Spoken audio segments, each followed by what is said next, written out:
Ouais, non, là, ça va, il y a quasiment pas de latence. On est bon, ça y est. Ok, vas-y, nickel. Bah mec, est-ce que tu vas bien déjà? Est-ce que ça va? Bah, écoute, ça va super, et toi? Ça va tranquillement. Bah pour ceux qui te connaissent pas, est-ce que tu pourrais te présenter? Tu le feras sûrement mieux que moi. Bah, vas-y, let's go. Avec plaisir. Donc, je m'appelle Noah, j'ai 18 ans. Je suis photographe et vidéaste spécialisé dans le domaine sportif, donc photo de compétition de powerlifting, de streetlifting, des projets avec des créateurs de contenu et des coachs. Et à côté de ça, du coup, je suis pratiquant de powerlifting depuis peu, parce qu'avant, j'étais plutôt dans le domaine du set and reps et du streetlifting. Donc voilà, je pense que la présentation est terminée. Tu l'as très bien fait, merci beaucoup. Bah déjà, je suis très content de t'avoir sur le podcast. Ça fait longtemps que qu'on devait faire un podcast, etc. Tu connais, emploi du temps chargé. Et donc là, on peut se faire ça et c'est plutôt cool. Ouais, carrément. Ouais. Est-ce que, bah pour commencer, mec, je voyais sur tes stories là il y a quelques temps, pour rentrer direct dans le vif du sujet, que tu étais parti en voyage. Est-ce que tu peux me raconter un peu ça, comment ça s'est passé et tout, parce que ça avait l'air stylé. Ah ouais, mais carrément. Alors, je sais pas quand tu vas sortir cet épisode, Ouais, mais à l'heure où du coup je vais te dire ça, c'est une petite exclue, mec, parce que de base, j'avais réservé un épisode de podcast de mon côté dédié à ça. ouais. Je pense qu'il sortira avant le tien, donc il y aura pas de surprise pour ceux qui ont déjà écouté mon épisode, mais avec plaisir. Donc je suis parti en Finlande pendant une semaine là. Ouais. Donc je suis revenu, on enregistre ça, on est jeudi, je suis revenu lundi, donc c'est hyper récent, c'est tout frais. Et mec, en vrai, c'était vraiment insane, gros. C'était vraiment insane. Donc un voyage où je suis parti donc juste avec ma mère. On est partis tous les deux pour les vacances du coup de février et on cherchait un pays plutôt froid et je pense que on était bien dans le mille mec parce que il faisait bah il y avait jamais des températures positives quoi donc bon c'était toujours dans le négatif. Ouais. Super beau. C'est un gros décalage parce que quand tu es habitué à vivre en France et surtout genre en ville, tu vois, enfin toi tu es de Paname de base, Ouais. mais du coup je suis de Nantes. Et quand tu es vraiment habitué à vivre en ville et tout, ça fait un décalage parce que tu as l'impression que tu es sur une autre planète, tu vois, genre c'est la nature à l'état pur, littéralement. Donc hyper dépaysant, très reposant et c'était vraiment super mec. C'est cool, c'est cool. Est-ce que t'as pu, je sais pas moi, rencontrer un peu de nouvelles personnes, voir un peu la culture du pays? C'était quoi comme type de voyage? Parce que ça m'intéresse vraiment. Je suis pas quelqu'un de très voyage, mais je me rends bien compte que c'est une ouverture sur le monde folle. Et je me dis que ça serait peut-être stylé de commencer à en faire. Donc, qu'est-ce que t'as appris pendant ce petit voyage? Peut-être des nouvelles choses, des nouvelles rencontres, je sais pas. Alors, qu'est-ce que j'ai appris pendant ce voyage, mec? Donc, c'était un voyage, comment dire, organisé en gros. Donc, c'était pas full par nous-mêmes. Ma mère est passée par une agence pour réserver ça. Ok, ok. Et, et donc, du coup, après, on était allé là-bas juste dans l'objectif de découvrir un peu les activités assez communes qu'il y a là-bas. Donc, on a pu faire, par exemple, chien de traîneau, motoneige, on est allé voir les aurores boréales, enfin, tu vois, Ouais, toutes ok. les activités qui sont autour du cercle polaire. Et après, niveau rencontre, c'est plus compliqué là-bas. Oui, bah, Parce qu'en fait, ils sont fermés, ils sont très fermés dans ces pays-là niveau rencontre. ah ouais? Je savais pas du tout. Ouais, ouais. Ouais, les mentalités, en tout cas en Finlande. Après, je sais pas pour d'autres pays qui sont dans ces alentours-là. Par exemple, tu as la Norvège qui est juste à côté. Mais en tout cas, en Finlande, ouais, ils sont très fermés. Et je pense que c'est comme dans beaucoup de pays. Tu écoutes aussi des podcasts comme moi, donc tu as dû l'entendre par plusieurs personnes qui s'expatrient ou quoi. Mais souvent, c'est compliqué de se faire. Bon, alors là, on est parti une semaine, donc j'en ai aucune idée. Mais souvent, on dit que quand on part, tu vois, dans un pays étranger, etc., c'est compliqué de se faire de vrais amis, etc., et d'être inclus parce que on sait que t'es, entre guillemets, étranger. Je sais pas si tu vois ce que je veux dire. Bah, j'avais jamais entendu ça, mec, que les pays nordiques étaient plus fermés que... Ah, maintenant que tu me le dis, peut-être. Je sais pas où t'as entendu ça où? J'avais entendu ça dans le podcast de Quentin Randis. Ouais. Il parlait avec Aurélien Roy, qui est expatrié en Estonie. Ouais, ça je sais, ouais. Là-bas, il avait du mal du coup à vraiment connecter avec les gens là-bas. Parce que du coup, il est étranger et c'était assez compliqué de se faire de réelles relations. En fait, tu peux souvent être pote avec les gens, mais être vraiment, genre, avoir un meilleur ami, c'est très compliqué et ça prend beaucoup de temps, en général.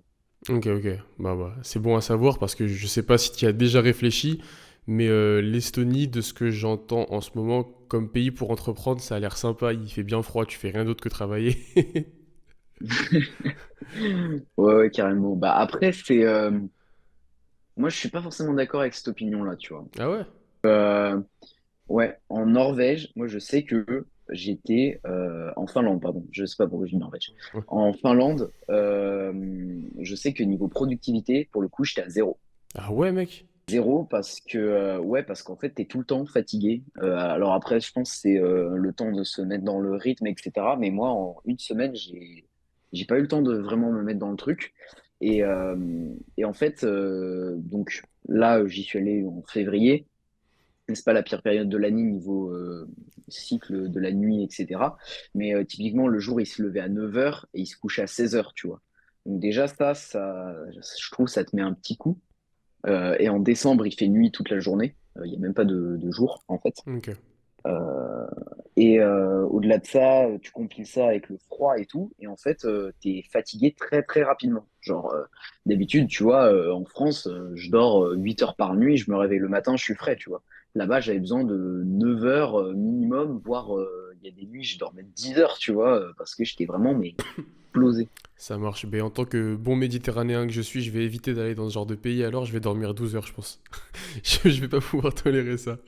Mais Ouais. Après, il y a des pays, tu vois, des pays chauds, où c'est pas mieux non plus niveau productivité. ah, Genre, ah. tu vas en Espagne, tu vas à Bali, ça doit être un peu compliqué aussi. Donc, Tu, je sais tu, pas ce qui peut être le compromis, mec, mais niveau parce que là je sais que gros j'ai noté des questions au hasard sur un Notion, des trucs, des plans, mais on va continuer à suivre le fil de la discussion normale sans se prendre la tête.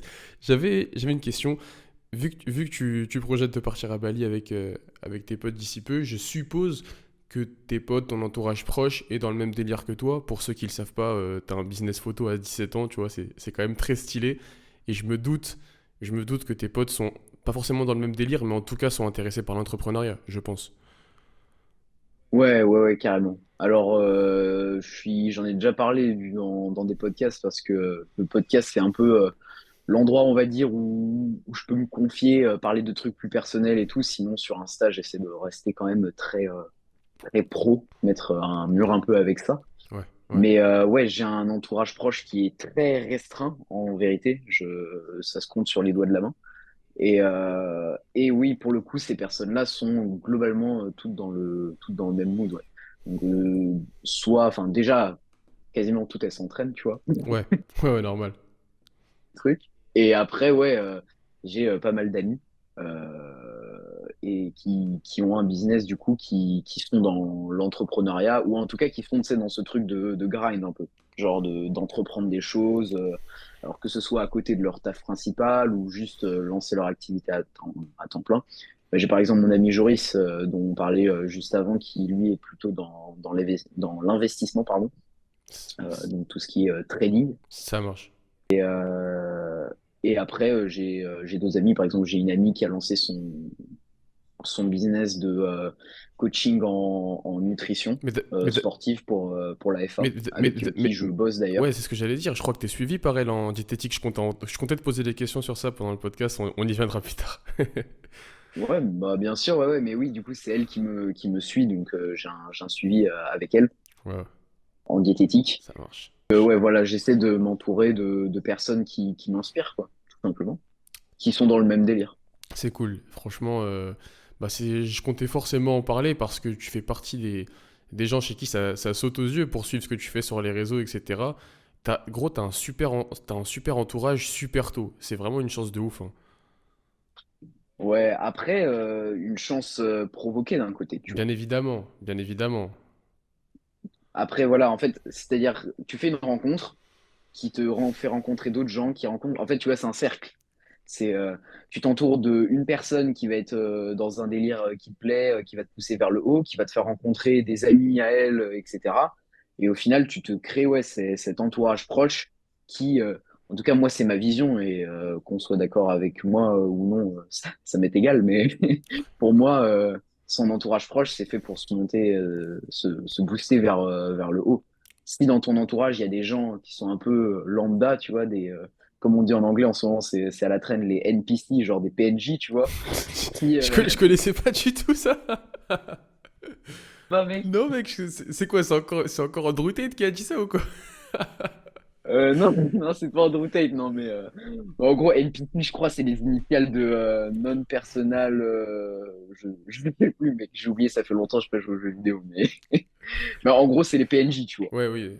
C'est les personnages secondaires d'arrière-plan. Bah, si ton entourage proche est constitué de personnes comme ça qui t'apportent rien, bah, je vois pas où l'intérêt est d'avoir ces personnes dans ton entourage, tu vois. Et ça va faire grincer les dents à certains, mais moi, encore récemment, tu vois, et je crois qu'on en avait déjà parlé ensemble en message ou c'était peut-être avec quelqu'un d'autre, et je sais plus. Je sais plus, ouais.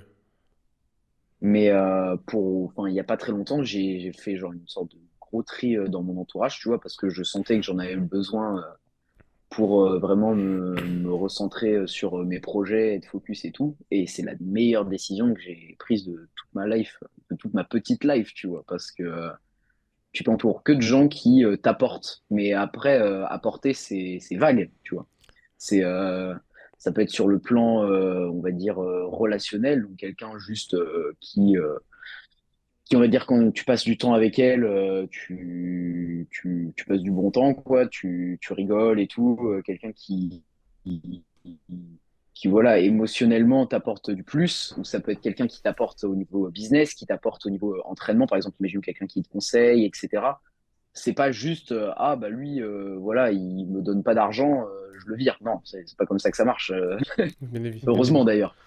Bien, Mais ouais, et important, je trouve. je, Désolé, je parle y a beaucoup. pas de souci. J'allais rebondir sur ce que tu viens de me dire. Justement, par rapport à ça, j'ai eu pas mal la même réflexion quand j'étais à peu près, bon, même période que toi, je pense.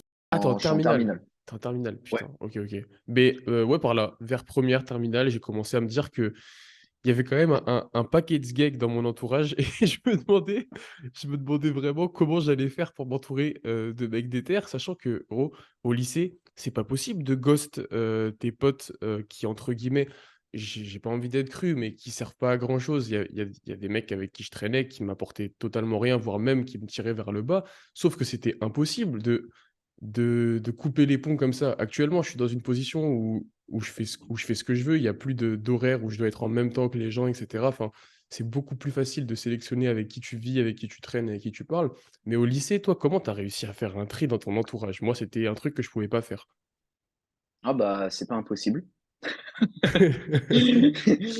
Ouais, non, bah j'ai trié. Après, voilà, c'est je vais pas commencer à faire le mec, voilà, j'ai un background et tout, non, non. Mais Ouais, moi, je suis trop deep, je suis trop dark, ouais, je moi je gosse suis tout le trop un monde. mec bresson, tu vois, genre mec, j'ai plus de potes à l'école. Depuis, on me vole mon goûter à la récré. Non, non. Juste, bah, j'ai commencé à ghoster des gens, tu vois, et forcément, ça plaît pas, mais bon, ça fait partie du jeu d'un côté. Et de l'autre, au début, tu fais ça, après, tu te dis, est-ce que j'ai fait le bon choix? Tu vois. Est-ce que, au final, c'est pas moi juste qui avait tort, qui me faisait des idées, qui commence à avoir un ego ou je sais pas quoi, et au final, quand tu vois que réellement ne plus traîner avec ces personnes, bah déjà, elles te manquent pas de un, de deux, ça t'apporte plus de positif que de négatif, bah tu te dis, au final, je pris la bonne décision, quoi. Ouais, je vais faire attention à pas citer de nom dans ce podcast, mais ça m'a fait ça avec pas mal de mecs avec qui je traînais au lycée et grand bien m'en fasse. Hem, pour revenir sur l'entrepreneuriat et cetera, mec, je sais qu'en ce moment, il se passe beaucoup de choses au niveau de la photo et cetera. Est-ce que pour ceux qui situent pas vraiment, ce que tu fais sur les réseaux et tout, tu peux parler genre de ce que tu fais, des projets que tu fais, tu te déplaces et cetera, les projets, enfin, décris un peu ton activité, quoi et après je pense que j'aurai d'autres questions dessus. Ouais, vas-y, carrément. Allez. Donc, comme je l'ai dit au début du podcast, je suis photographe et vidéaste. Donc, le goal ultime, c'est d'ici, je me donne une timeline de 2-3 ans à peu près pour en vivre totalement de mon Ouais, activité. ouais, ouais. Actuellement, donc du coup, comme on l'a dit, je suis en terminale et l'année prochaine, je vais faire une école du coup d'audiovisuel pour continuer vraiment en parallèle dans la voie que j'ai envie d'entreprendre. Et donc du coup, au niveau de mon activité, donc ça fait pas très longtemps en vérité que j'ai cette activité depuis, on va dire, ouais, la fin de l'été 2022. Ouais. Euh, et donc du coup, j'interviens sur des compétitions En fait, c'est drôle parce que j'interviens plus sur des compétitions de street lifting que de powerlifting, Ouais. parce que les compétitions de power, bah, en fait, j'essaie de les faire en tant qu'athlète. Donc, On ouais, je suis on y plus, reviendra aussi, au niveau des questions sur ta dernière compète, t'inquiète pas. ouais, carrément. On a de quoi dire beaucoup de choses, je pense. Oui, je pense qu'on va débiter, oui. Ouais. Mais Ouais. du coup, ouais, j'interviens sur des compétitions sportives, donc de sport de force, donc street lifting, powerlifting, en tant que photographe. Et d'ailleurs, maintenant, petite nouveauté mais je sais pas pourquoi j'y avais jamais pensé avant, mais c'est clairement, je pense que ça va plaire à beaucoup plus de gens. J'essaie aussi de faire de la vidéo, du coup, en proposant des vidéos, des passages sur les compétitions et des vidéos récap aussi des compétitions. Donc, à la fois des prestats photos et vidéos. Et donc, du coup, ça, c'est niveau compétition. Donc, tu me demandais niveau déplacement. Donc, je suis allé plusieurs fois à la FNSL à Paris, à Honère-la-Courneuve. Donc, pour les championnats de France de traction 2022. J'ai aussi fait du coup les championnats de France 2022 en décembre. Et là, prochaine compète en ligne de mire, je vais avoir du coup la FNSL Premier Pas qui aura lieu début mars, enfin mi-mars 2023. Ça Et marche. donc Et bah voilà sur les événements. bah, sacré programme. J'avais des questions par rapport à ça. La photo, ça fait Ouais. partie des business qui se développent de ouf en ce moment. Il y a quand même c'est pas une trend, mais tu connais, il y a 3 ou 4 niches sur lesquelles, il y a vraiment de l'engouement en ce moment. Je pense, je pourrais citer le montage vidéo, la création de contenu et la photo forcément, ça en fait partie et j'ai l'impression que, la photo, le processus en tout cas pour développer son business et trouver des clients, c'est sûrement le plus humain de tous les business, du web, entre guillemets. Genre, on est d'accord, la photo, ça il y a très peu de prospection, je pense, ou alors il y a très peu de enfin, ça se fait surtout par le bouche à oreille. Genre, comment tu trouves tes clients, toi, par exemple? Alors déjà, il faut savoir que les réseaux, c'est pas la réalité sur beaucoup trop de points, mais sur le point business, ça en fait partie aussi. Euh, En vérité, quand tu es photographe, alors déjà, juste vivre que de la photo, c'est quasiment impossible. Que de la photo. Ah ouais? Genre vraiment, Ouais, c'est pas mais wesh, c'est pourquoi? très très compliqué parce que en fait, tu regardes, par exemple moi, pour un shooting particulier, donc hors événement ou quoi que ce soit, ça va dépendre évidemment du contexte, etc. Mais on va dire que c'est dans les alentours de 50 euros le shooting d'une heure en comptant les retouches derrière, etc. Blablabla. Euh, Admettons que tu fais, on va dire, allez, 10 shootings par mois, ce qui est déjà franchement pas mal. Tu gagnes Ouais. 500 euros. Oui, mais attends, mais mec, là, Donc, les tarifs que tu me dis, on est d'accord que tu peux monter 4 ou 5 fois plus haut, au fur et à mesure que tes compétences, prennent du niveau et tout? en soi, oui, tu peux monter plus, mais on va dire que c'est un tarif 50 euros de l'heure, c'est un tarif débutant intermédiaire, tu vois, en photo. Ça me Allez, on va dire un tarif vraiment avancé, ça va aller être dans la centaine d'euros. Mais tu vas jamais avoir un shooting photo d'une heure à 400 euros, tu vois.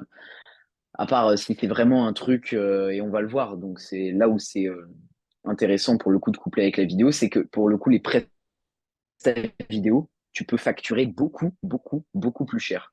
Et donc c'est pour ça Attends, que tu as les très quoi? peu de... J'ai pas du tout entendu, ça a bugué Zoom. Les quoi vidéo? Les prestations? J'ai pas Ouais, compris. excuse-moi. Pas de Ouais, les souci. prestats vidéo. Ouais. Ok, donc la vidéo plus rentable que la photo, du coup. Ouais, et c'est pour ça que souvent tu retrouves des photographes vidéastes et pas que des photographes, tu vois. Après, voilà, ça c'est un peu mon avis sur la question, mais je pense que pas mal de personnes le partageront. Juste avec la photo, c'est très compliqué de vivre. Faut coupler la vidéo à ça. Après, voilà, moi j'aime la vidéo autant que la photo, donc tant mieux, let's go. Mais oui, que de la photo, c'est assez compliqué. En fait, en vidéo, tu peux plus facilement facturer qu'en photo. Parce qu'en fait, bah déjà, juste produire une vidéo, c'est plus long que un shooting photo.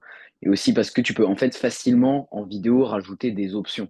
Et en fait, c'est réellement ce qui peut te permettre d'augmenter facilement les factures, etc. Enfin, les devis, c'est de rajouter des options. Donc, par exemple, tu peux te dire, bon, bah voilà, sur tel prestat vidéo, je vais proposer donc un petit complément de photo, je vais proposer après de retoucher la colorimétrie, d'ajouter des effets. En fonction de la durée de vidéo, bah, tu peux te dire, bah vas-y, je vais facturer plus cher pour une vidéo forcément de 2 minutes qu'une vidéo de 1 minute. Donc, en fait, tu peux très facilement, et puis tu peux aussi juste faire autrement, tu peux calculer le nombre d'heures que ça te prend et te fixer un taux horaire. Et dans ce cas-là, bah, tu peux passer facilement 60 heures sur une vidéo plutôt que 3 heures sur un shooting, tu vois. Ça marche, Donc la vidéo, c'est plus rentable. mais là, c'est tes compétences de montage, du coup, qui sont plus payées que tes compétences de shooter, on est d'accord? En vrai, ouais. En Oui, vrai, oui, ouais, oui. parce que bon, on va dire sur le lieu du tournage, tu vas peut-être rester 3 heures, 4 heures, quelque chose comme ça. Mais tu auras peut-être ouais, 20, 30 heures de montage derrière. Enfin, tout dépend du projet en vérité, hein. Je dis des chiffres à la volée, mais oui, tu as plus de temps de montage que de temps de tournage, ça c'est évident. Ça c'est évident, ouais. Ça marche. Mec, mais tu sais que 20-30 heures de montage, pour être dans un appartement avec deux monteurs vidéo et avoir connaissance des tarifs du marché, 20-30 heures, vas-y, regarde. Tu sais quoi? D'après toi, combien Sylvain il prend pour 20-30 heures de montage? Dis-moi. Combien il prend? Ouais, En vrai, 20, 30 heures? ouais. Je sais pas, tout dépend à combien il fixe son taux horaire. On va dire il se met bien. On va dire, allez, 20 euros de l'heure. Je suis Quoi? gentil. Je suis très gentil, mec. Je suis très gentil. T'es très gentil, hein. Bah, mec, en vrai, ouais, 20, 30 heures, mec. On doit être à quelque chose comme 600 balles. Non, je sais pas, je sais pas. Je pense honnêtement qu'il prend 2000. Ah oui, ok. Ah oui, oui. Je pense que parce qu'après faut son expérience de montage, faut les clients avec qui il travaille, mais il est payé aux alentours de 300-400 la journée. Donc oui, il prend ses 1500 balles facile. Ok. Ouais, bah, en vrai, Le- rentable, ouais. Donc c'est bien. En fait, tu vois, c'est ça le truc, c'est tu peux pas vraiment faire d'estimation parce que chacun met un peu les tarifs qu'il veut en c'est fonction de son ça. expertise et tout. T'as pas de règles. T'as pas de règles vraiment sur les tarifs, quoi. C'est vrai que la photo, maintenant que je me rends compte, c'est grave limité en termes d'horaire. Genre, tu passes 3 heures sur un tournage, en plus, tu as les transports et tout. Maintenant, je me rends compte à quel point ça doit être dur d'être rentable. Ouais. Après, tu comptes, tu vois, tout ça, temps de transport, rentabilisation du matériel, tout ça, tu le comptes dans ton devis. Genre, Oui, oui, tu le oui. prends en compte. C'est pas du temps, c'est pas de l'investissement mort, etc. Tu le comptes aussi. Genre, moi, quand je dis par exemple que je facture un shooting 50 euros de l'heure, Ouais, bah, ok, tu as 1 heure de shooting, mais tu comptes, tu as allé 2 heures de retouche derrière, 1 heure de transport, bah, tu vois, le tarif, bah voilà. Après, tout dépend aussi de ton niveau, etc. Mais c'est pris en compte. C'est pris en compte. ça marche. Ok, ok. Mais alors, comment... Alors, vu que tu me dis que la photo, c'est aussi dur d'être rentable si tu fais uniquement de la photo, comment est-ce que tu comptes scale ça pour réussir à en vivre? Eh ben, en faisant plus de vidéos que de photos. En vrai, non, non, ça c'est grossièrement dit, mais le plan que je vise, en fait, c'était surtout déjà dans une recherche de stabilité, parce que aussi il faut savoir que c'est un domaine très instable, c'est-à-dire qu'il y a un mois, comme beaucoup d'entrepreneurs, hein, mais il y a un mois où tu vas pouvoir faire un gros chiffre et tu as un mois qui est complètement mort, tu vois. À, C'est- à qui le dis-tu? Je lance des formations, je sais très très bien. Ouais, ouais, c'est clair. Donc Ouais, déjà, le but, c'est de rechercher un maximum de stabilité, tu vois. ça Alors, marche. Ok, même si ok. c'est impossible d'avoir une énorme stabilité. Et du coup, bah, le truc qui est hyper rentable avec ça, c'est avoir des contrats, en fait.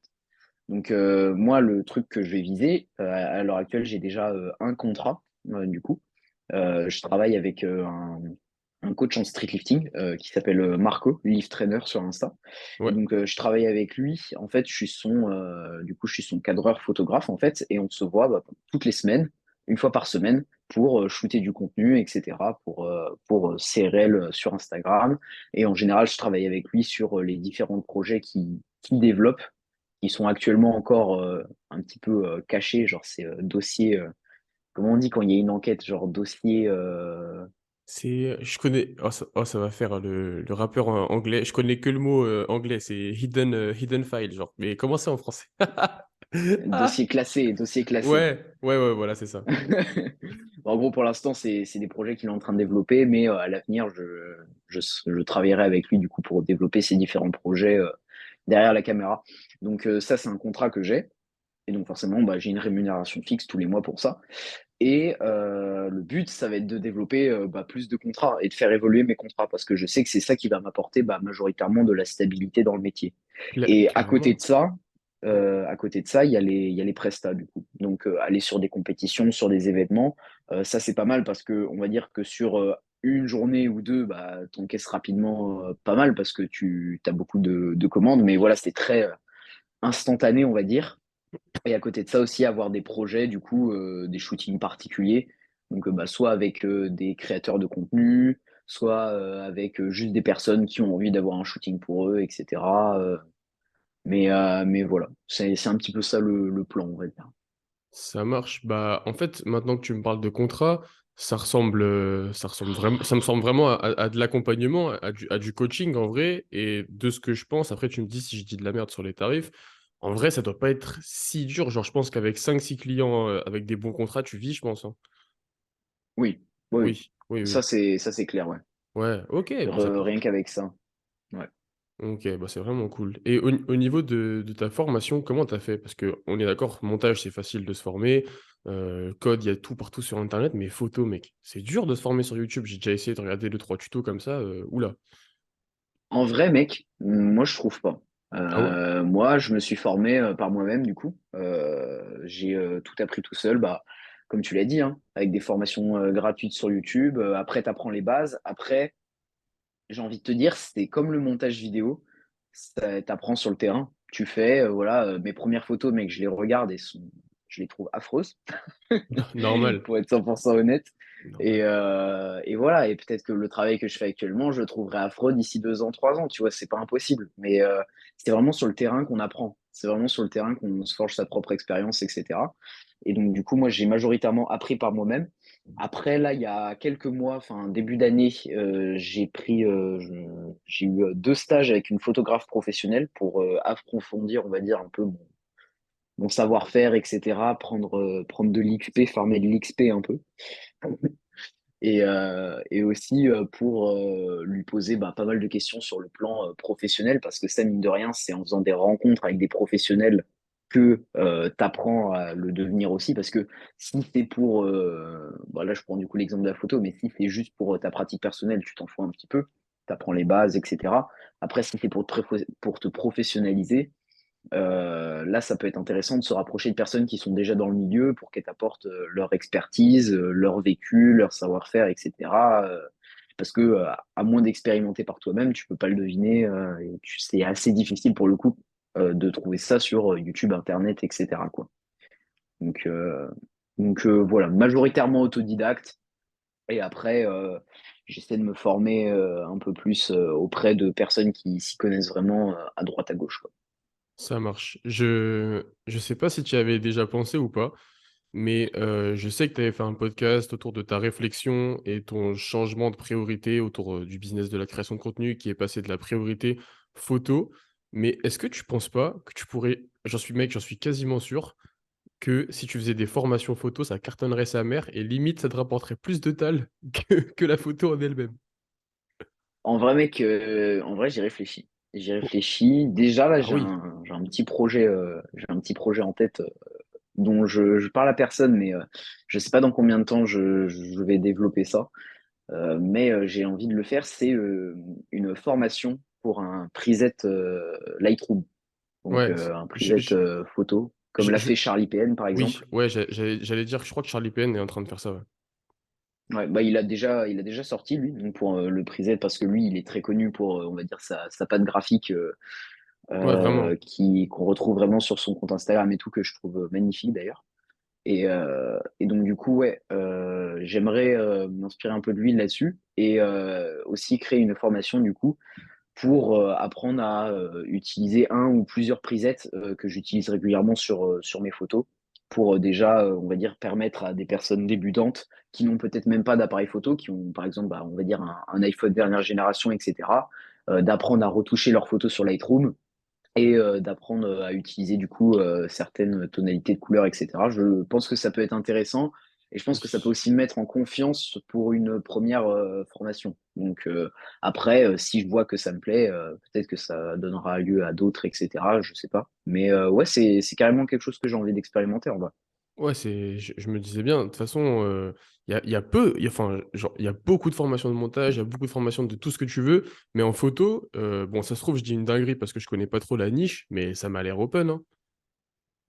Ouais, bah c'est ouais, la photo, c'est un. Après, voilà, c'est un domaine de l'art, tu vois. Donc, c'est Oui, un domaine très créatif. Tout le monde fait un petit peu ce qu'il veut et tout. Il n'y a pas de photo parfaite, il n'y a pas de vidéo parfaite, mais c'est sûr qu'il y a certains codes, certaines bien bases à sûr, ouais, respecter si on veut avoir un bon rendu. Et ça peut être intéressant du coup de proposer des formations pour apprendre ces choses-là. ouais, forcément. Hop, peut-être, alors, je suis en train de d'aller voir dans ma liste de sujets à lancer. Sans transition, Let's go. j'ai envie de parler de sport un peu. Outre le business, le lycée, toutes les activités que tu gères, tu fais aussi beaucoup de power et de street lifting. Et Ouais, dernièrement, tu as fait, si je dis pas de bêtises, c'était ta première compète de power. exact. Est-ce que, alors, j'ai envie de te dire, en fait, tu as déjà fait un podcast où tu parles de ton ressenti sur la compète, qui était d'ailleurs très intéressant et que je vous invite à aller écouter. Je suis en train d'essayer de trouver un sujet sur lequel te lancer sur cette compète. La prépa, t'en as parlé. Euh,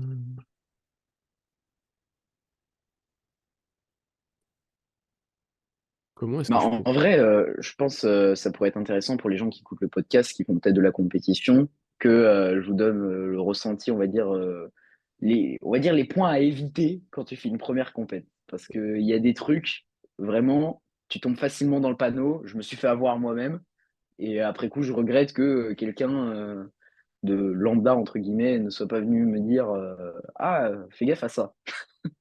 Et Parce bah, que merci, tu me lances sur un truc auquel j'aurais jamais pensé. Est-ce que tu peux, Noah, s'il te plaît, nous donner les points à éviter lorsqu'on fait une compète de power? je suis pas podcasteur pour rien, mec. Ah, t'es fort, t'es fort. Non, en vrai, alors, mec, en vrai, il y a beaucoup de choses. Ouais. Mais je pense l'erreur la plus commune qu'on fait, c'est t'es pris par la hype de la première compète. Et alors, je sais pas si toi, t'as déjà fait une compète de street lifting ou pas. J'ai fait une compète de street statique et une de street lifting, du coup, ouais. Ok, ok.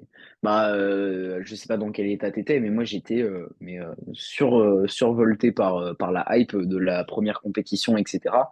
Après, voilà, moi je trouve que le contexte du power, du fait que ce soit en salle, en intérieur, que ce Oui, soit un truc qui existe depuis longtemps, qu'il y ait des arbitres et tout, ça rajoute carrément oui, genre une pression en plus, tu vois. Genre, je trouve que c'est bien vraiment très sûr. très cadré et du coup, Bien sûr, ben moi j'ai. Ouais, vas-y, pardon. ouais, sur tout ce qui est street et la compète de street lifting que j'ai fait, comparé au power, on est des clochards, hein. Nos compètes, ça se fait dehors à la ZUB avec des coachs qui ont pas de barème. Ça n'a rien à voir, hein. Franchement, j'avais zéro stress. Oh là là! Ouais, après, c'est un sport en développement, donc Ouais, c'est normal. Mais ouais, moi j'étais très très hypé et très très stressé en même temps. Et déjà, je sentais que ça m'a un petit peu handicapé. Donc je pense qu'à ce niveau-là, faut pas trop se mettre d'attente sur une première compétition. Faut se dire, bah voilà, en fait, si tu viens faire tes premiers pas, quoi. Tu viens tester, tu viens tâter le terrain, faut même pas venir, je pense, dans ta première compète dans l'optique de lâcher un PR. Genre, c'est vraiment, limite, tu la joues hyper safe juste pour te mettre en confiance pour les prochaines, en fait. Et moi, le problème, c'est que je suis venu à cette première compète et je me suis dit, ah ouais, trop stylé, dans ma KT, j'ai un total à viser, je peux avoir les minima pour aller au championnat de France, machin et tout. Première compète, alors que j'aurais clairement pas dû me mettre dans cet état d'esprit-là, j'aurais dû me mettre Ah dans oui. l'état d'esprit de, bah voilà, tu viens essayer, t'as jamais fait de compète de ta vie, tu viens juste pour tâter le terrain, etc. Donc déjà, ça, c'était peut-être la première erreur, me mettre trop d'attentes vis-à-vis de ça. Et je pense la deuxième erreur, et ça c'est un truc tout bête, hein, pourtant on le sait au fond de nous, mais voilà, c'est d'ouvrir ses barres trop hautes. Et moi du coup ça m'a joué des tours, parce que en première barre de squat j'ai mis 132,5, alors que mon RM à l'entraînement c'est 140. Oui, c'est haut. Ouais. Donc bon, tu te mets à 7,5 kilos de ton PR, je suis pas sûr que ce soit un très bon move, tu vois. Et en soi, elle est bien montée, mais le problème c'est que ils m'ont pas validé la DEFS. Alors arbitrage, voilà, que je ne remettrai pas en question parce que c'est des arbitres, on va dire qu'ils savent ce qu'ils font, etc. Mais pour moi et beaucoup de personnes qui étaient à la compète, je l'avais largement normalement. Mais du coup, qu'est-ce qu'il a fait le nono? Bah, j'ai monté sur ma deuxième barre, alors que clairement j'aurais dû rester à la deuxième charge, à la première charge, pardon, qui était déjà, on va dire, assez élevée comparé à mon RM. Et donc du coup, bah, après, tu cumules plein de choses. Tu cumules le stress, plus tu rates ta première barre, plus tu es dans l'incompréhension, plus etc.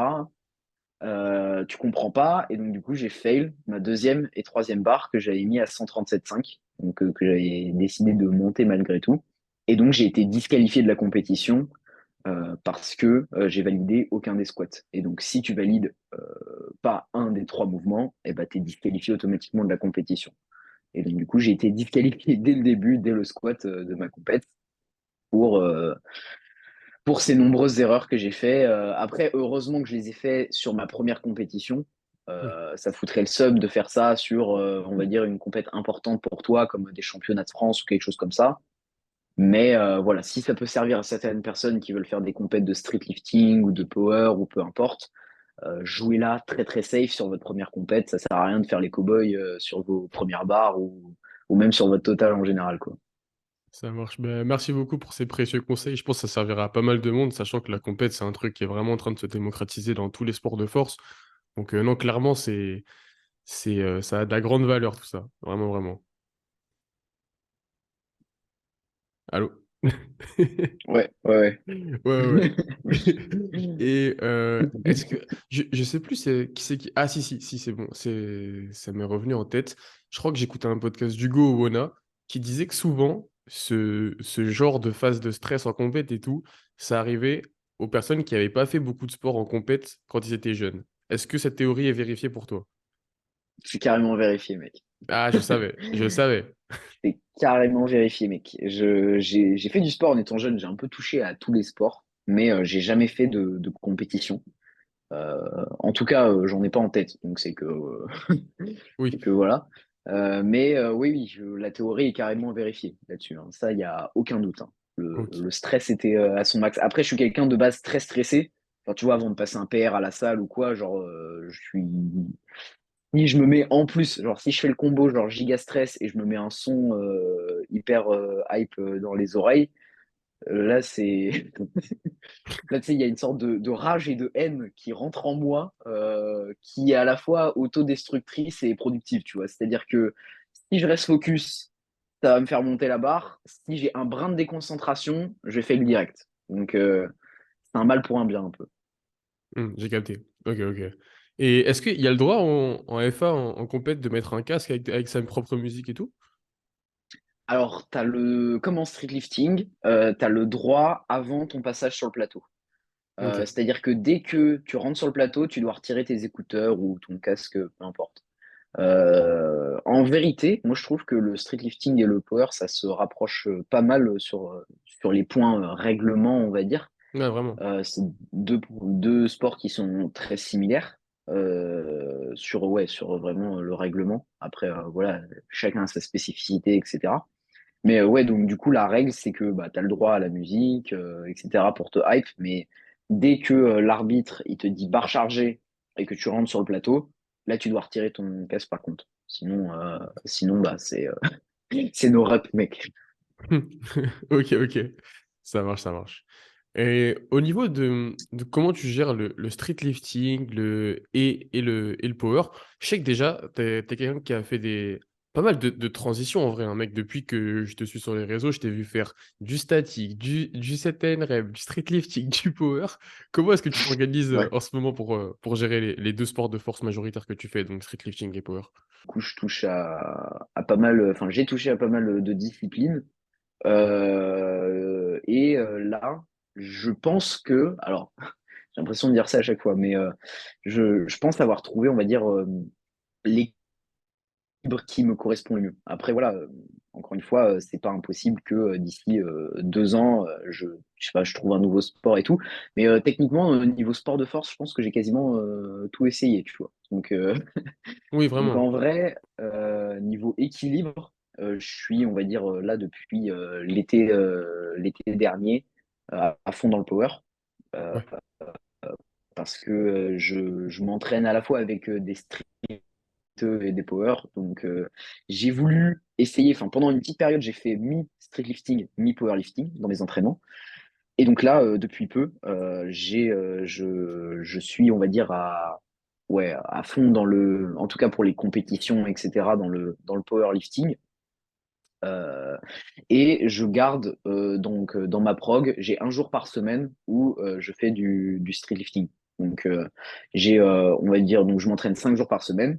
J'ai Ouais. 4 jours où je fais du power, un jour où je fais du street et du coup un jour de repos. Et le dernier jour, c'est un jour de repos récup active où je fais un peu de cardio avec de la corde à sauter du coup. Voilà, histoire de garder un peu de cardio. Mais oui, donc du coup, main focus sur le power depuis plusieurs mois. Et pour l'instant, ça me plaît vraiment. Donc j'ai envie de continuer là-dessus. Euh, voilà. Ça marche. Ben, tu cours plus comme avant le samedi là, ou je crois que c'était le samedi que tu courais, ou le dimanche peut-être, que tu courais tous les week-ends. Tu fais plus du coup, non? Ouais, non, j'ai arrêté parce que, en fait, donc pour ceux qui, on va dire, me connaissent pas ou n'écoutent pas mon podcast, tu sais, ça fait le mec qui propagande à balle. Non, mais fais ta, Mais en fais- fais- gros, fais ta promo, hein, c'est là pour ça, hein. mais en gros, j'ai eu une période où je mettais vraiment en avant l'entraînement polyvalent. Oui, je m'en souviens. Donc le fait de toucher à plein de disciplines, etc. Et je dois admettre que mon opinion a un petit peu changé sur ce point-là au fil du temps, Ah, parce que en fait, bienvenue je, au club. je me rends compte. Ouais, toi aussi, ouais. Bien évidemment que ça a changé, moi aussi. Bienvenue au club. Ah, putain. Ouais, parce qu'en fait, je me suis rendu compte, donc avec ma propre expérience, que bah, le fait de s'éparpiller, ça n'optimise clairement pas les résultats.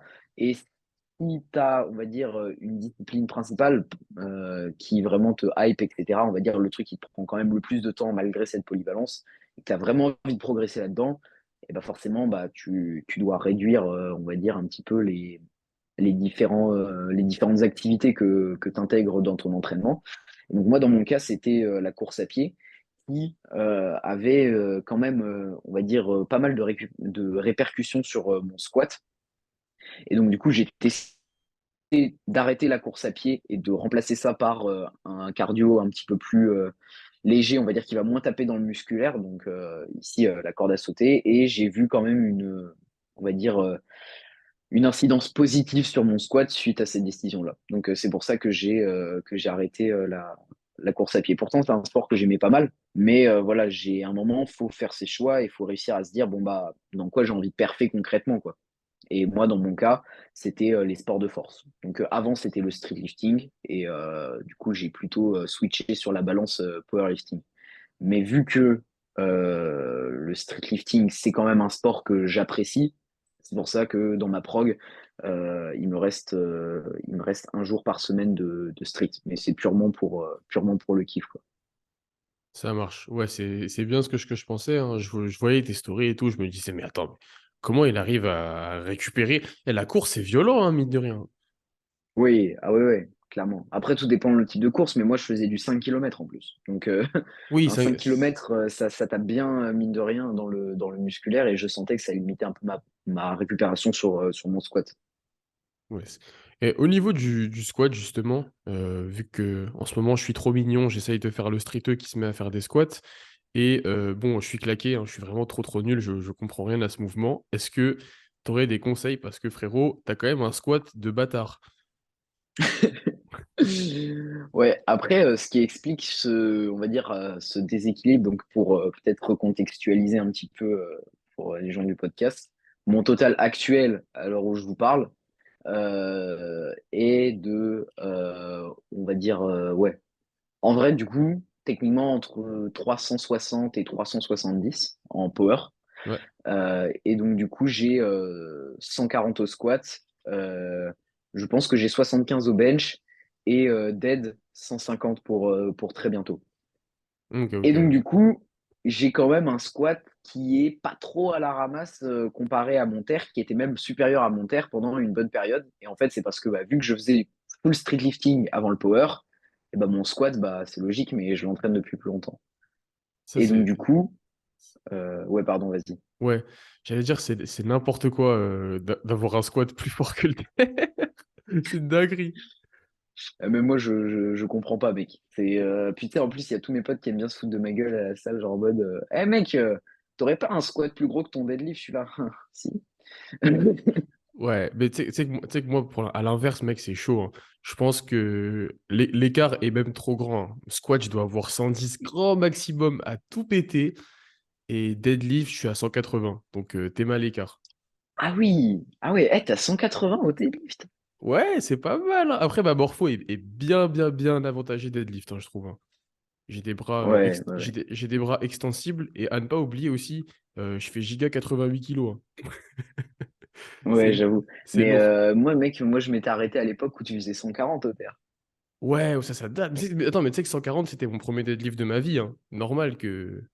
Ah Mais ouais, ouais. mais mec, c'est que tu postes pas, donc Ouais, on ouais, n'est pas au courant, mec. ouais, Faut que c'est tu vrai que je postes, mec. Je sais, mec. Et du coup, sur le squat, comment t'as atteint un bon niveau comme ça pour ton PDC? C'est des progs classiques, du 5x5, du 3x3, etc. Euh, Wow, j'entends rien du tout, gros. Dommage. Oh, j'ai rien entendu du tout. Non, non, je disais, c'est que je me dope, en fait. Ah, ok, ok. Et ça marche bien? Ouais, ouais, ouais, de ouf, mec.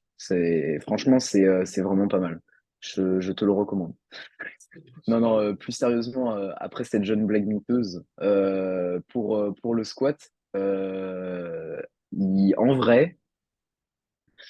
en vrai, déjà, je pense que c'est un point fort en général, tu vois. Genre, j'ai pas forcément, on va dire, en termes de morphologie, une morphologie qui de base serait très adaptée au squat. Après, voilà, je ne me connais pas énormément en anatomie. Non, mais oui, Mais je pense que ça vient plus des points forts musculaires que j'ai. J'ai un gros point fort quadriceps et fessier. Donc ça aide pas mal, je pense. Et, euh, et après, je pense que c'est juste que je l'ai beaucoup entraîné. J'ai mis beaucoup de volume pendant mes débuts, pendant une période. Après, j'ai juste été très constant sur le mouvement, en fait. J'ai gardé une fréquence de 2 squats par semaine pendant plus d'1 an. Et donc, je pense que ça a beaucoup aidé à ma progression.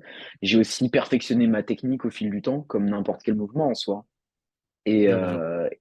Depuis peu, du coup, je suis coaché en powerlifting.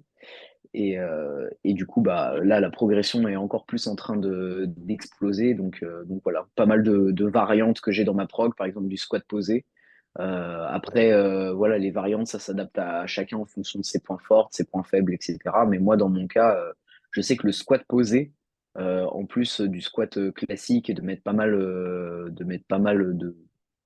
de fréquences dans la semaine, au moins 2 fois par semaine pour le squat. En vrai, c'est pas mal 2 fois par semaine. Ça m'a pas mal aidé à booster le mouvement, ouais. Ça marche et trop cool, tu me lances sur le sujet, dont je voulais parler à un moment ou à un autre du podcast. Let's go. Le fait d'être accompagné, en coaching, que ce soit du coup sur la diète et également sur l'entraînement, est-ce que tu as vu des changements mentaux, au niveau des perfs et cetera? Genre qu'est-ce que ça change dans ton quotidien de tryhard de la salle? Ouais, bah ça peut être carrément intéressant en vrai comme sujet. Il y a beaucoup à dire. Donc, je suis coaché par deux personnes en fait. Je suis coaché donc en power pour tout ce qui est ma prog par un ami à moi qui s'est lancé dans le coaching il y a pas très longtemps. Et donc, du coup, en diététique, coaché par une amie aussi, du coup, qui, on en parlait tout à l'heure, a lancé son activité. Et donc, du coup, pour ce qui est de l'accompagnement diététique, alors moi, de base, on va dire que voilà, je mange clean, donc il n'y avait pas trop de rééquilibrage, etc. C'était même pas dans un objectif du coup de sèche ou de prise de masse, parce que je concours en moins de 66 kilos et je compte maintenir dans cette catégorie pour une petite période, histoire d'aller chercher, on va dire, mon plein potentiel avant de, pourquoi pas, monter une caté plus tard. Euh, L'accompagnement en diététique, il me sert vraiment à l'approche des compétitions pour gérer mon poids. Parce qu'on va dire que à l'année, je suis pas en moins de 66 kilos, je suis plutôt dans les alentours de 67. Et donc, du coup, Ouais, à l'approche des compétitions, je fais ce qu'on appelle un full mass. Donc, en gros, c'est une petite période où on va manger euh, des aliments qui sont très faibles en volume et très denses en calories des afin M de, on va dire, retirer de la masse alimentaire dans son estomac, quoi. genre, des M&M's quoi. Genre des M&M's, genre du chocolat, genre des noix de cajou, des fruits secs, tout ça. Et donc moi, pour vous donner une petite idée, hein, à quel point quand c'est bien fait, ça peut quand même plutôt fonctionner. À l'approche de ma première compétition, donc la compétition était le samedi. Le vendredi matin, j'étais à 67,1 de poids de corps, je crois, quelque chose comme ça. Et le lendemain matin, samedi, assez tôt, en me réveillant, j'étais à 65,9. What the fuck mec? Donc voilà, tu peux perdre facilement un gros kilo mais juste de bouffe que tu n'as plus dans le ventre en fait. Parce que je l'ai fait sans déshydratation, c'est-à-dire que j'ai continué à m'hydrater durant toute ma journée. Je pensais pas que ça pouvait être, si efficace. Si un jour je veux préparer une compète et que je veux descendre Ah de si, si, catégorie, ouais. j'y penserai, hein. Voilà. Ouais, c'est pas mal en vrai. Et donc du coup, l'avantage, c'est que tu peux conserver ton apport calorique journalier sans problème. Donc en fait, tu te fatigues même pas comparé à un déficit calorique, par exemple. Et ça, du coup, tu peux le faire sur plusieurs jours. Alors moi, je sais que ça me saoulerait de le faire sur 2, 3 jours.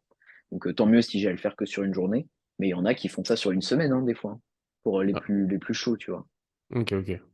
Ouah, c'est relou. C'est Donc, relou. ouais, oui, par contre, c'est un petit peu relou. Tu manges, on va dire, un peu de nymphe. Enfin, pas nymphe, mais on va dire, tu manges des aliments. T'en as un peu marre à la fin de la journée, quoi. De Oui. t'enfiler des paquets d'amandes, des trucs comme ça et tout. Mais c'est une solution qui est plutôt efficace sur le court terme. Et donc, du coup, pour revenir, parce que je m'éparpille assez facilement, pour l'accompagnement donc en diététique, donc ouais, déjà ça, à l'approche des compétitions, la gestion du poids, c'est vraiment pas mal. Et aussi tout le protocole qu'il y a après, parce qu'une fois que tu as fait la pesée, en compétition, du coup, tu refeed. Donc, en gros, tu remanges et il faut gérer son refeed intelligemment pour rapidement retrouver des glucides parce que bah, tu tournes quand même beaucoup aux lipides la veille, forcément. Ouais. Et retrouver déjà des glucides, de l'énergie et en plus de ça, te réhydrater parce que mine de rien, le fait de ne pas manger de végétaux, de fruits et légumes, etc., même si tu continues à boire, tu te déshydrates. Donc, l'enjeu, c'est de se réhydrater assez rapidement le lendemain, etc. Et au-delà de ça, mon ami du coup qui me suit en diététique a pu pas mal, on va dire, améliorer en fait des petits points auxquels je pensais pas forcément dans mon alimentation au quotidien pour optimiser ma performance. OK. Donc ça c'est niveau diète et niveau coaching de prog en powerlifting. De base, j'étais pas très fan de l'idée de me faire suivre par quelqu'un. J'ai même d'ailleurs pendant une période beaucoup mis en avant l'auto-coaching Ouais. dans mes podcasts, etc. Et j'ai toujours une opinion là-dessus, dans le sens où pour moi, tu peux t'auto-coacher, c'est faisable. Tu peux très bien t'entraîner sans coach, ça marche. Mais avec du recul, pour avoir essayé, avoir un coach, ça te permet quand même d'avoir un regard extérieur constant sur tout ce que tu fais Ça te relâche aussi, mine de rien, d'une certaine pression, mais une pression dans le sens de faire ses procs soi-même, etc. Enfin, on va dire pas une pression, mais ça te libère du temps parce que Vraiment. t'arrives, t'es à l'entraînement, t'as ta proc qui est toute faite et tout, tu suis juste le plan, etc. Il adapte pour toi en fonction de ton ressenti. Enfin, vraiment, t'as rien à gérer, t'es chouchouté à ce niveau-là. Et, euh, et en général, bah, vu que tu retires la part d'ego que tu pourrais avoir en faisant tes procs toi-même, parce que des fois, bah voilà, t'es pas honnête avec toi-même sur, bah, par exemple, tes RPE, comment est passée une répétition, quelle charge tu aurais dû mettre, etc. Des fois, tu as envie de mettre plus et c'est ton ego qui parle. Là, l'avantage, c'est que la personne le fait à ta place, juge intelligemment et généralement, bah, ça amène à de bien meilleurs résultats. Et surtout, un coach, en général, a plus d'expertise que toi en entraînement et sait te donner les clés pour progresser sur les mouvements avec tes points faibles actuels, etc. Yes, bah, c'est exactement ce que je suis en train de remarquer en ce moment. Je crois que je t'en avais parlé, mais c'est comme ça, en tout cas. Bon, quand il n'y a pas de gros lancement, c'est la majorité de mes revenus du moment viennent de ça. Et ouais, ouais, vraiment, hein, j'ai l'impression, en tout cas, d'après les retours des gens que je suis, que ça libère une charge mentale de fou. Je me suis jamais fait coacher, moi, mais j'aimerais bien. J'aimerais bien Ouais, bah en vrai, franchement, c'est pas mal, hein. juste pour la charge mentale libérée. Franchement, je vois ce que ça apporte et c'est vraiment génial. Mm. Ouais, parce que du coup, je te retourne une question, mais en ce moment, toi, niveau entraînement, ça donne quoi? Parce que c'est vrai que tu montes pas beaucoup tes entraînements en vrai. Et bah, je sais bah, oui, de toute façon, j'allais dire, je sais pas si tu le sais, mais je pense que tu le sais. Ça fait, attends, novembre, ça fait 2 à 3 mois maintenant que je suis plus chez moi, que je suis plus à Paname parce que, bah, du coup, je vis avec Sylvain et un autre poteau qui s'appelle Luc, que tu as peut-être déjà vu, avec qui j'ai Ouais, fait un carrément, podcast ouais. du coup. Et au début de l'année, je m'entraînais comme d'hab, full statique, front, planche, et cetera, de septembre à novembre, je crois. Et en novembre, quand j'ai bougé, c'était un peu plus compliqué parce on n'avait pas notre appart tout de suite, et cetera. Donc niveau entraînement, je m'en battais un peu, les couilles. Et arrivé là, posé, du coup, maintenant qu'on est à Tours tous les 3, on s'est beaucoup entraîné en salle de gym et c'est à ce moment-là aussi, en tout cas un peu avant, que j'ai commencé à faire, bah, non, en fait, j'en faisais déjà avant, mais le coaching, ça a pris une grosse place dans ma semaine et du coup, mec, si un jour ça t'arrive de coacher, peut-être que tu feras un jour, tu verras. Quand tu fais les progrès de 5, 6, 7 autres personnes, tu as tout sauf envie de réfléchir à la tienne et à partir de ce moment-là, je me suis dit: «Vas-y, allez, bats les couilles». Je pose une barre de front ou une planche et je fais que des combos et je calcule plus. Donc pendant un mois, j'ai fait ça, je faisais tout au feeling et là, ça fait un mois avec Sylvain qu'on s'est inscrit, en salle de boxe et qu'on boxe 3 à 4 fois par semaine. Donc Ah ouais. ouais, donc parce que je sais pas, on avait vraiment envie de changer. D'ailleurs, ça nous a fait peur. Genre, depuis quelque temps, on a vu une bonne grosse phase de démotivation au niveau sport de force, que ce soit même street lifting, hein. Street lifting, statique et tout. On s'est dit: «Vas-y, let's go, on va boxer». Et j'en profite en ce moment vu que je suis un gros sac et que je fais quasiment 90 kilos pour faire du set et sécher. Et voilà, c'est à peu près comme ça que ça s'est passé. Ok, d'accord.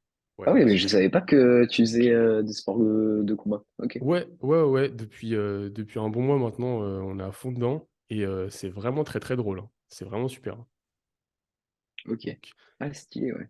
ouais Ok, d'accord. ouais et franchement, quand je me remémore un peu tous les événements qui sont passés en 3 mois, c'est une dinguerie, hein. En 3 mois, j'ai arrêté mes études ouais, c'est ça, hein. En 3 mois, j'ai arrêté mes études, j'ai changé 2 fois d'appart, j'ai fait mes 10 000 premiers euros sur internet, j'ai commencé la boxe. C'est n'importe quoi, gros. C'est bon, ça, mec. C'est bon, c'est Fran bon, c'est bon. Sachant que l'entourage aussi, on en parlait, mais être dans un appart avec 2 mecs déter, c'est vraiment le feu, hein. Là, en plus, toi, tu habites tout seul, tu sais ce que c'est de gérer son temps et tout. Donc franchement, j'avais pas conscience d'à quel point c'était cool de pas de plus habiter avec ses parents. Ah ouais, mec, franchement, c'est trop bien. Et le combo, t'habites solo et en plus t'organises tes journées, etc. C'est magique, c'est royal, mec.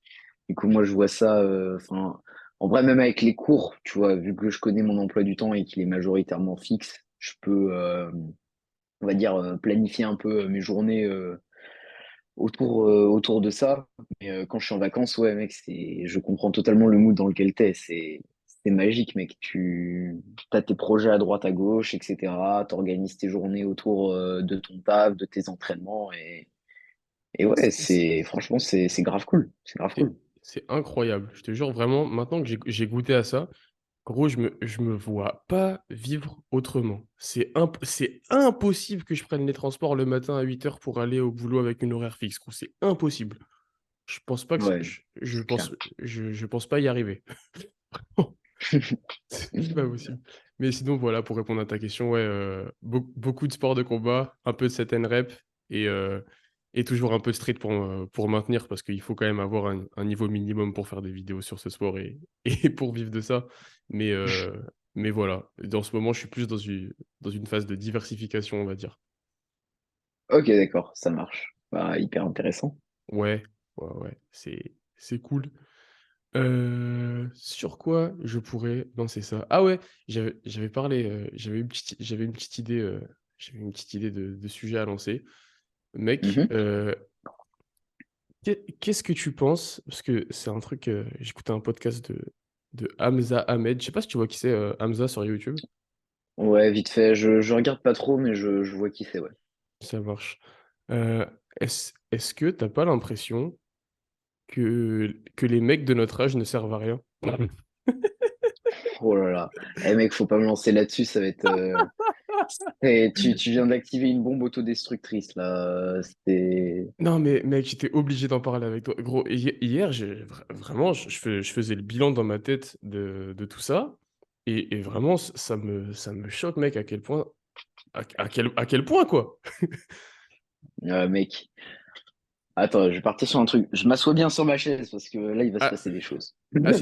assieds-toi bien. Je- on s'accroche, on met la ceinture, c'est parti. Allez, En on y vrai, va. mec, non, si je suis totalement d'accord avec ça, mec. Notre génération, je sais même pas de quel adjectif je pourrais la décrire. C'est Je- désespérant. Voilà, Oui, on va rester cordial. C'est désespérant, mec. Genre, en fait, tu regardes. Alors, évidemment, je fais pas de généralité, dans le sens où il y a des survivors, tu vois. Il y oui, en a, ils sont là, ils sont dans le grind et tout. Tant mieux. Et heureusement qu'il y a des gens comme ça. Mais la grande majorité, on va dire, allez, un bon 80%, tu vois, la rat race en soi. C'est-à-dire, c'est des gens qui ont le train de vie métro, boulot, dodo. Donc, ça, c'est le premier génération vraiment actuelle. Donc, je sais pas ce que tu entends par notre génération, mais je pense que c'est les personnes qui sont entre, je sais pas, 15 et 25 ans, quoi, en ouais, gros. voilà, on va dire ça. On va dire ça. Bah, en clair, genre, tout est centré autour de la gratification instantanée. Et ça, c'est un réel problème, je pense, de notre société, etc. C'est que euh, on est dans un système où tout est fait pour attirer ton attention sur des contenus qui sont très rapides. Tout va très vite, tout doit aller très vite. Tu dois faire de l'argent facilement en 1 minute, machin, etc. Tu dois rester sur Instagram pour voir un réel. Si ton réel il fait plus de 10 secondes, tu vas swiper direct. C'est que du rapide, c'est que de la gratification instantanée. Et du coup, ça transforme genre notre génération en robot en fait. On est là, on est matrixé par tous ces trucs-là et on ne sait plus profiter, on va dire, des petites choses simples de la vie. Par exemple, moi, voilà, je vais pas faire genre je suis un moine Shaolin ou je sais pas quoi, mais je me réveille le matin, je vois il fait beau dehors, il y a du soleil, je suis content.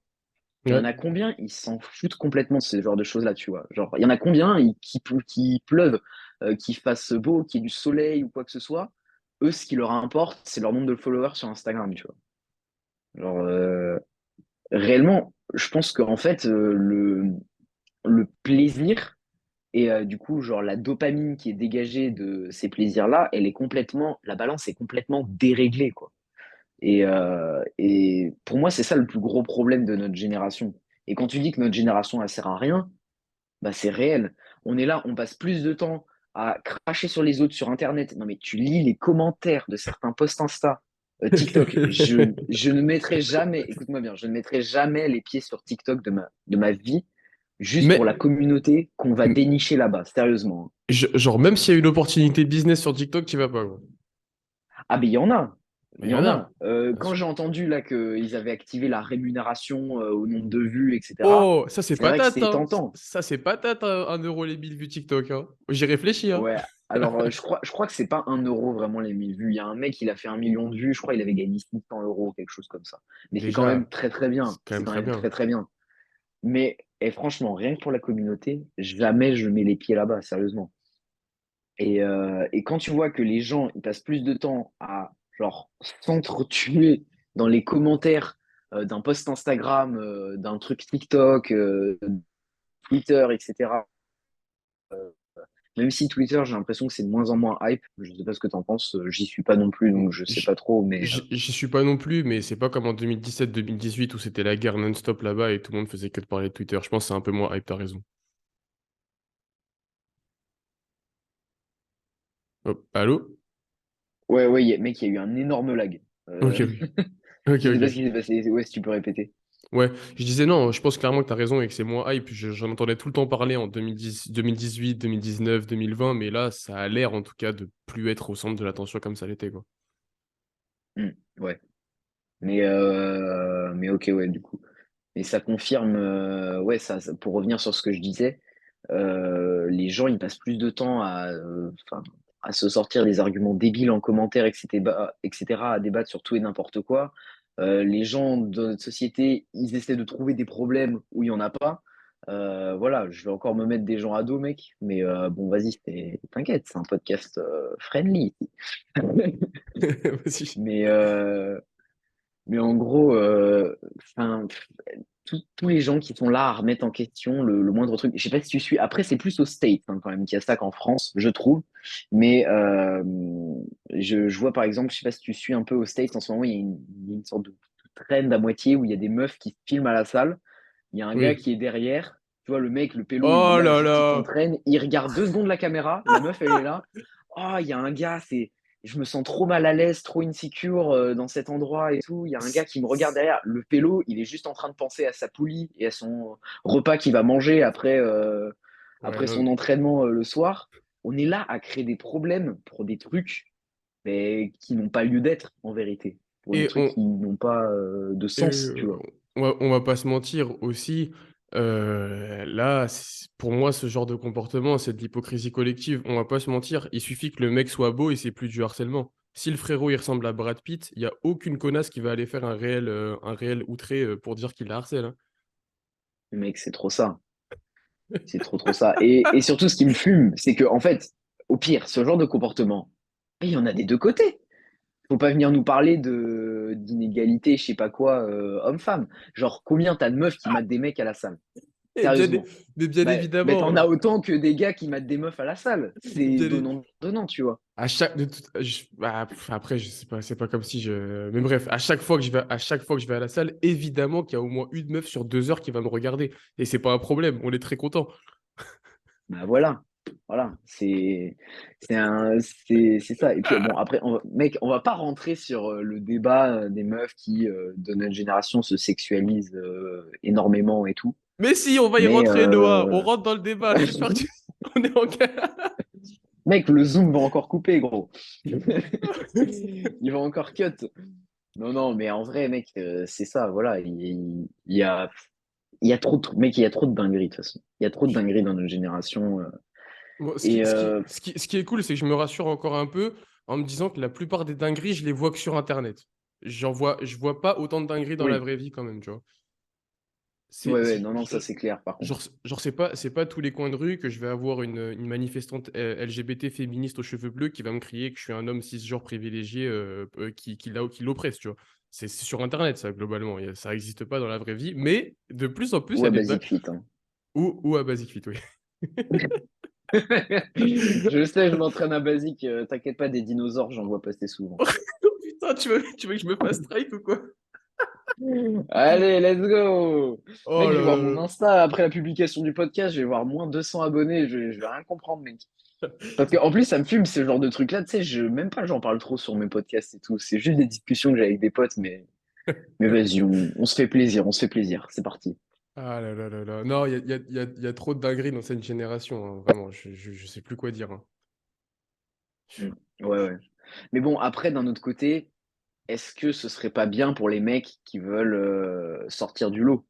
Ah, moi, Parce que je suis très heureux. si t'es entouré que de mecs un peu désespérés, tu vois, bah au final, mais mec, t'es normal, t'es un demi-dieu, tu vois. Oui, mais bien, mais oh là là, oh, j'avais cette discussion avec Sylvain, on pleurait de rire sur le canapé. Je te jure, on pleurait de rire. On se disait, mais attends, mais comment ça se fait que qu'on arrive à réussir nos projets et tout, alors qu'en vrai, on est des cacas. On travaille même pas autant que on travaille même pas autant que ça. On n'a pas vraiment de dons particuliers. On est des génies dans rien du tout. Et pourtant, on arrive à avoir des résultats dans les choses qu'on met en place largement supérieurs à la moyenne. Mais je me dis, mais si les gens savaient travailler et si les gens étaient pas des merdes, mec, j'aurais une chance dans aucun domaine, mais heureusement. Enfin, on s'en plaint, mais heureusement que les gens sont des caca, hein. Oh là là, Non, mais c'est réel, mec. c'est réel, C'est réel. En mec. fait, genre, faut pas avoir ça comme un. Enfin, je veux dire, tant pis pour eux, tu vois. Moi, j'ai cette mentalité-là. Je vais pas aller cracher. C'est le mec qui dit ça juste après avoir lâché toutes les dingueries avant. Mais Dinosaure. je vais pas aller. Dinosaure, mec. Retour au Crétacé. Je vais pas aller cracher, tu vois, sur ces gens-là. Ils sont comme ils sont. Tant pis pour eux.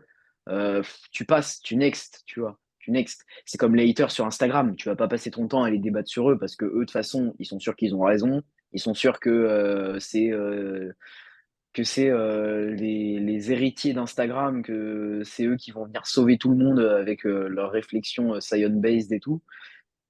C'est OK, on les laisse parler, c'est pas grave. En attendant, ces gens qui font partie, on va dire, des grinders, etc., ils savent ce qu'ils font, ils savent où ils vont, et ils savent où ils seront dans 5 ans. Donc, nous, on est tranquille, faut juste Oui, continuer de charbonner, oui. mettre les œillères sur les débiles qu'il y a autour de nous, et puis voilà, tu continues ta vie, et puis tant pis. C'est ça. Je suis à la fois mitigé entre la gratitude qui a autant de débiles et de losers et le désespoir qui a autant de débiles et de losers. Vraiment, hein, c'est catastrophique. Ouais. Mais tu sais que là, pour les dingueries qu'on dit, mec, on pourrait se faire expose sur Twitter, c'est fusil sur nos têtes, là. Ah putain, ouais. Ouais, ouais. Mais en fait, non, non, moi je suis pas Noah Visual. Moi je suis. En fait, je m'appelle Timothée, Ah ouais? j'ai 14 ans et en fait, je joue à Minecraft, c'est tout. Ah J'ai pas oui. de projet dans la vie. Laissez-moi tranquille, s'il vous plaît. Stylé. Moi non plus, j'existe pas. J'existe pas. Ok, c'est cool. Non, mais à un moment, enfin, tu vois, je pense qu'il faut dire les choses aussi.